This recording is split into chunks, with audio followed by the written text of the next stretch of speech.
So, Rylo Huncho was a 17-year-old teenage rapper from the USA who has recently, unfortunately, lost his life due to a self-inflicted gunshot wound to the head. And the video of this is trending all over the internet right now, mainly on Reddit and Twitter, but I'm sure you can find it on other places if you looked. And the news of this is also trending in a lot of news articles all over the world, both in the UK, the USA, and certain news articles in Asia as well, from what I've seen. I just felt like I had to come out and talk about this because, number one, a young person has lost his life due to, I don't want to say systemic issues, because obviously he was the one who chose to record and film that video, and he was the one that was flexing and playing with that firearm, which obviously you shouldn't do. However, I also understand that when you grow up in a certain area, around certain people, in a certain culture or subculture, then that type of lifestyle is pretty much promoted and encouraged, and it can be very easy for particularly young people, particularly young men and young boys, to fall into that sort of lifestyle and become entrapped in it. And then once that happens, it is very difficult for people to get out of it. All of that being said, I also feel like it is important to raise awareness, not just for him, but also for his family. His mother has started a GoFundMe, which you guys can go and donate to if you like.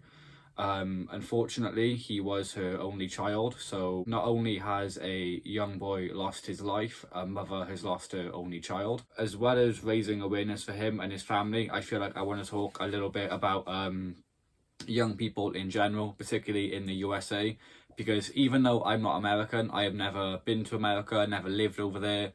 It is very clear to the majority of other people outside of the USA that there is a problem with gang culture and gun culture to an extent.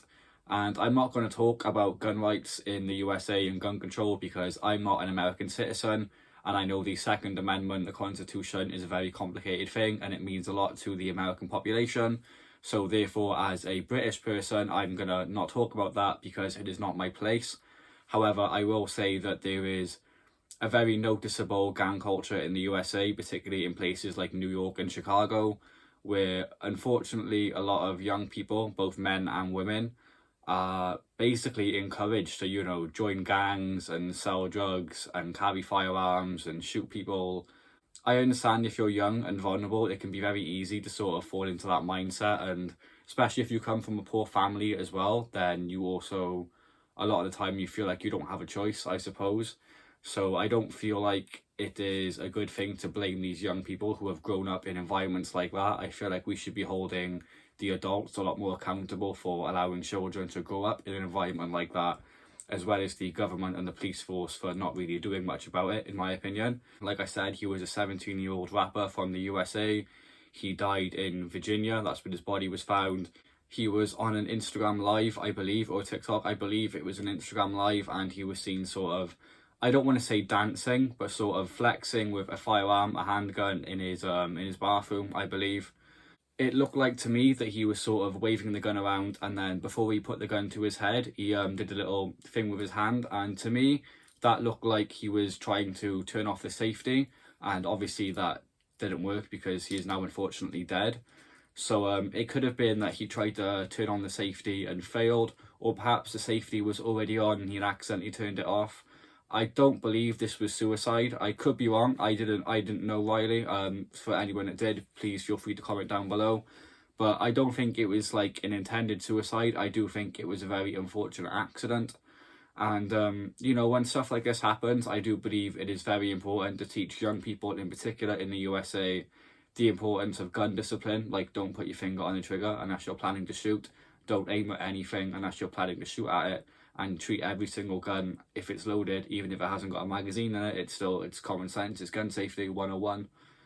And it's just very unfortunate, and I know a lot of people online are making fun of him and clowning him and saying things like, oh, usual suspects, or maybe we should donate to his GoFundMe, sarcastically, oh, he would have grown up to be a criminal anyway. And like, I get it, I do. Like, when you look at certain news reports, I guess it's very easy to believe that everything you see in the media and believe that the majority of criminals and gang members in the USA and other countries are black people. And I don't know the statistics on that. I'm not American. I don't work for the police force or the American government.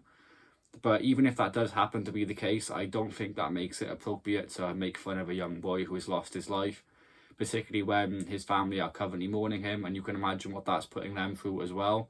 Like I said, even though a lot of people are making fun of him and trying to clown on him and make jokes, I do believe it is important to raise awareness, not just for him towards his death and his unfortunate situation, but just to raise awareness about gun issues and gang culture in the USA in general, and just how we can sort of help people and support people a little bit better. And I think we should be better people. I think we should be a lot more empathetic and sympathetic towards situations and people and tragedies like this.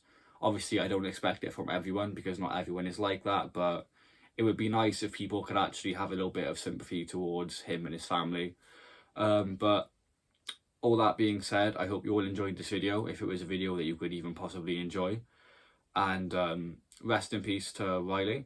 And my condolences to his family, particularly his mother. I don't know much about his dad or if he's in the picture. I know that his mum has set up a GoFundMe, but I haven't seen any quotes by his dad in any newspaper articles, so I'm not sure. But yeah, I hope you all enjoyed. If you did, please leave a like, comment, subscribe, and I'll see you all in the next one. This is Al, signing out.